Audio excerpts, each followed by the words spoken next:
خوش آمدید۔ اچھا فرض کریں آپ کسی جرم کے گواہ ہیں، آپ نے پولیس کو فون کیا، وہ آ کر آپ سے بات کرتی ہے۔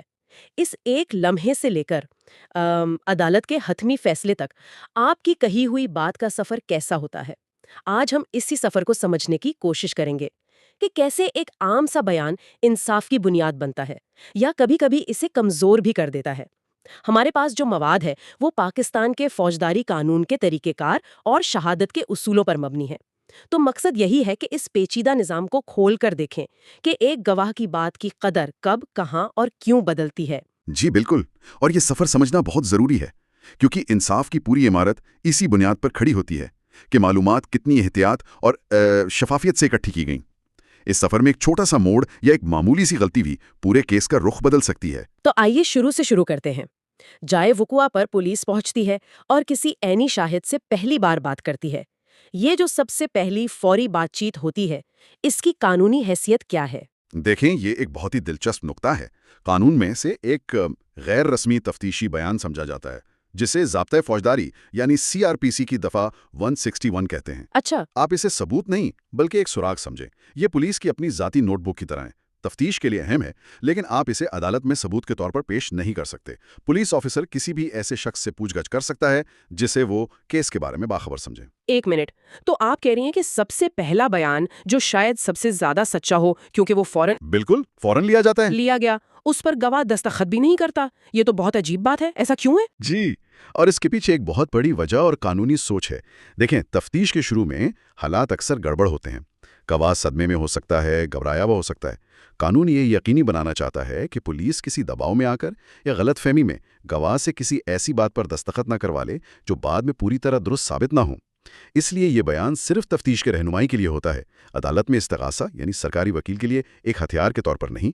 تو اگر سرکاری وکیل اسے استعمال نہیں کر سکتا تو کیا یہ کاغذ کا ٹکڑا بالکل بیکار ہے؟ اس کا مقصد کیا ہے پھر؟ نہیں، بالکل بیکار نہیں۔ یہاں ایک بہت اہم موڑ آتا ہے۔ اگرچہ استغاثہ اسے ثبوت کے طور پر استعمال نہیں کر سکتا، لیکن ملزم کا وکیل اسے استعمال کر سکتا ہے۔ وہ عدالت سے درخواست کر کے اس بیان کی کاپی حاصل کرتا ہے، اور ٹرائل کے دوران جب وہی گواہ عدالت میں آ کر بیان دیتا ہے نا، تو وکیل اس پرانے بیان کو استعمال کر کے جرح کرتا ہے۔ جرح کرتا ہے؟ جی، اس کا مقصد یہ ثابت کرنا ہوتا ہے کہ گواہ نے پہلے کچھ اور کہا تھا اور اب کچھ اور کہہ رہا ہے، یعنی اس کے بیان میں تضاد ہے۔ اچھا، تو یہ ایک طرح سے دفاع کے لیے ایک چیک ہے تاکہ گواہ اپنی کہانی نہ بدلے۔ لیکن کیا ہوتا ہے اگر گواہ کو بعد میں کوئی اہم بات یاد آ جائے یا جس نے FIR درج کروائی ہو اسے کچھ مزید تفصیلات بتانی ہو؟ بہت اچھا سوال ہے۔ وہ ایک اضافی بیان ریکارڈ کروا سکتا ہے جسے ہم ضمنی بیان کہتے ہیں۔ یہ بھی اسی دفعہ 161 کے تحت ہی ریکارڈ ہوتا ہے۔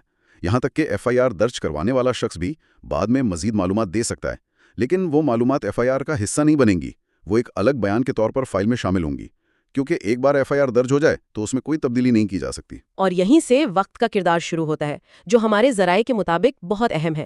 کہا جاتا ہے کہ بیان ریکارڈ کرنے میں تاخیر پورے کیس کو تباہ کر سکتی ہے۔ بالکل، یہ کیس کے لیے زہر قاتل ثابت ہو سکتی ہے۔ قانون اور عدالتی فیصلے دونوں اس بات پر بہت زور دیتے ہیں کہ گواہوں کے بیانات FIR درج ہونے کے فوراً بعد بغیر کسی غیر ضروری تاخیر کے ریکارڈ کیے جائیں، اور اگر کسی وجہ سے تاخیر ہو جاتی ہے تو تفتیشی افسر کو اس کی ٹھوس وجہ کیس ڈائری میں لکھنا لازمی ہے۔ لیکن کیا یہ تھوڑی ناانصافی نہیں ہو سکتا ہے؟ گواہ شدید صدمے میں ہو یا ڈرا ہوا ہو اور پولیس کو فوراً بیان نہ دے سکے۔ کیا عدالت ان انسانی پہلوؤں کا خیال نہیں رکھتی؟ نہیں، عدالت بالکل ان باتوں کا خیال رکھتی ہے، لیکن وہ اس کے لیے ثبوت مانگتی ہے۔ اگر تاخیر کی کوئی معقول وجہ جیسے گواہ کا زخمی ہونا یا کسی دور دراز علاقے میں ہونا موجود ہو اور کیس ڈائری میں درج ہو تو اسے قبول کیا جا سکتا ہے۔ لیکن اگر کوئی وجہ نہ بتائی جائے تو عدالت یہ شک کرنے میں حق بجانب ہوتی ہے کہ شاید یہ تاخیر گواہ کو کچھ سوچنے، کہانی بنانے یا کسی کے سکھانے پڑھانے کا موقع دینے کے لیے کی گئی، اور اس شک کا فائدہ ہمیشہ ملزم کو جاتا ہے، کیس کمزور پڑ جاتا ہے۔ ٹھیک ہے، تو پولیس کا پہلا بیان ایک غیر رسمی سراغ ہے اور اسے فوراً ریکارڈ کرنا چاہیے۔ لیکن اگر یہ بیان اتنا غیر رسمی اور نازک ہے تو پھر کوئی ایسا طریقہ بھی ہوگا جس سے بیان کو قانونی طور پر ٹھوس اور ناقابل تردید بنایا جا سکے؟ جی ہاں، بالکل ہے، اور یہ تفتیشی عمل کا ایک بہت سنجیدہ اور اہم مرحلہ ہے۔ یہ ہے ایک مجسٹریٹ کے سامنے بیان ریکارڈ کروانا، جسے قانون کی زبان میں دفعہ 164 کا بیان کہتے ہیں۔ اب یہ پولیس کی نوٹ بک نہیں بلکہ ایک باقاعدہ اسٹیمپ پیپر پر لکھی گئی گواہی ہے۔ اسے عدالت میں چیلنج کیا جا سکتا ہے، مانا جا سکتا ہے یا رد کیا جا سکتا ہے۔ یہ اصل کھیل کا حصہ ہے۔ اچھا، تو یہ مجسٹریٹ والا بیان اتنا طاقتور کیوں ہے؟ کیا صرف اس لیے کہ کمرے میں ایک جج موجود ہے یا کوئی اور وجہ بھی ہے؟ اس کی کئی وجوہات ہیں۔ پہلی اور سب سے اہم وجہ یہ ہے کہ یہ بیان ایک غیر جانبدار جوڈیشل آفیسر ریکارڈ کرتا ہے، پولیس آفیسر نہیں۔ میجسٹریٹ اس بات کو یقینی بناتا ہے کہ گواہ کسی دباؤ میں نہیں ہے اور اپنی مرضی سے بیان دے رہا ہے۔ دوسری بات، یہ بیان حلف پر لیا جاتا ہے۔ اور تیسری اور شاید سب سے اہم بات، یہ بیان ملزم کی موجودگی میں ریکارڈ ہونا چاہیے تاکہ اسے یا اس کے وکیل کو گواہ پر جرح کرنے کا موقع مل سکے۔ جرح یعنی کراس ایگزامینیشن، اس کا سادہ الفاظ میں کیا مطلب ہے اور یہ اتنا ضروری کیوں ہے؟ جرح کا مطلب ہے کہ ملزم کا وکیل گواہ سے سوال جواب کر کے اس کی بات کی سچائی کو پرکھتا ہے۔ یہ سچ کو جھوٹ سے الگ کرنے کا عدالتی طریقہ ہے۔ اس کے بغیر تو کوئی بھی کسی پر کچھ بھی الزام لگا سکتا ہے۔ یہ انصاف کے اس بنیادی اصول پر مبنی ہے جسے آڈی الٹرام پارٹم کہتے ہیں، یعنی دوسرے فریق کو بھی سنو۔ کسی کو سنے بغیر سزا نہیں دی جا سکتی۔ بالکل۔ اور آخر میں اس بیان پر گواہ کے دستخط لازمی ہوتے ہیں، جو اسے ایک پکا ثبوت بناتا ہے۔ تو اب ہمارے پاس دو طرح کے بیانات آ گئے، ایک پولیس کا تفتیشی بیان اور دوسرا میجسٹریٹ کا ٹھوس ثبوتی بیان۔ ان بیانات، میڈیکل رپورٹس اور دوسرے تمام ثبوتوں کو ملا کر تفتیشی افسر آخر میں کیا کرتا ہے؟ تفتیشی افسر کا کام ان تمام ٹکڑوں کو جوڑ کر ایک مکمل تصویر بنانا ہے۔ اس کی ایک بڑی ذمہ داری یہ بھی ہے کہ وہ گواہوں کے بیانات اور فورینزک یا میڈیکل رپورٹس کے درمیان کسی بھی تضاد کی وضاحت کرے۔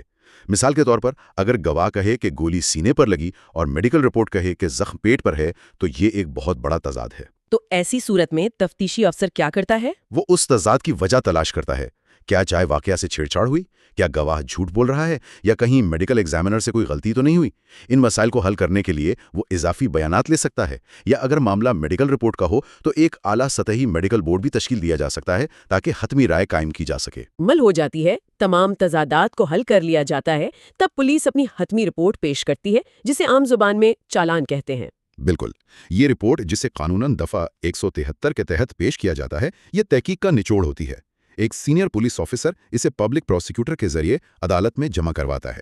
لیکن دلچسپ بات یہ ہے کہ ہر چالان کا مطلب یہ نہیں ہوتا کہ ملزم پر مقدمہ چلایا جائے۔ اس کی بھی کئی قسمیں ہیں۔ اچھا، تو یہ صرف ایک ہی قسم کی رپورٹ نہیں ہوتی؟ نہیں، عام طور پر اس کی 3 اہم قسمیں ہیں۔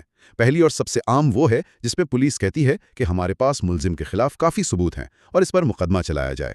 لیکن دوسری قسم ہے کینسلیشن رپورٹ، یعنی منسوخی کی رپورٹ۔ کینسلیشن رپورٹ، جیسا کہ نام سے ظاہر ہے، کیس کو منسوخ کرنے کی سفارش، یہ کن حالات میں ہوتا ہے؟ ثابت ہو جائے کہ کیس جھوٹا تھا، بدنیتی پر مبنی تھا یا قانون کی غلط فہمی پر مبنی تھا۔ مثال کے طور پر، کسی نے ذاتی دشمنی کی وجہ سے جھوٹا الزام لگا دیا، یا ایک ایسا معاملہ جو اصل میں جائیداد کا یعنی دیوانی نوعیت کا تھا، اسے زبردستی فوجداری کیس بنانے کی کوشش کی گئی۔ پولیس اس رپورٹ کے ذریعے عدالت کو بتاتی ہے کہ اس کیس کو مزید چلانے کا کوئی فائدہ نہیں اور اسے خارج کر دیا جائے۔ اور تیسری قسم ہے انٹریسڈ رپورٹ، یعنی ناقابل سراغ رپورٹ۔ یہ تب پیش کی جاتی ہے جب جرم تو ہوا ہو، لیکن پولیس اپنی تمام تر کوششوں کے باوجود ملزم کو گرفتار کرنے میں ناکام رہی ہو۔ پولیس عدالت کو بتاتی ہے کہ ہم نے تفتیش مکمل کر لی ہے، لیکن ملزم مفرور ہے، اس کے تفتیش کو عارضی طور پر معطل کیا جائے۔ اس کا مطلب یہ نہیں کہ کیس ہمیشہ کے لیے بند ہو گیا۔ اگر مستقبل میں ملزم مل جاتا ہے تو اسی رپورٹ کی بنیاد پر کیس دوبارہ کھولا جا سکتا ہے۔ یہ بہت دلچسپ ہے۔ ایک آخری سوال، کیا چالان جمع کروانے کے بعد تفتیش کا دروازہ ہمیشہ کے لیے بند ہو جاتا ہے، یا اگر کوئی نیا اہم ثبوت مل جائے تو کیا پولیس کچھ کر سکتی ہے؟ قانون اس معاملے میں بہت لچکدار ہے۔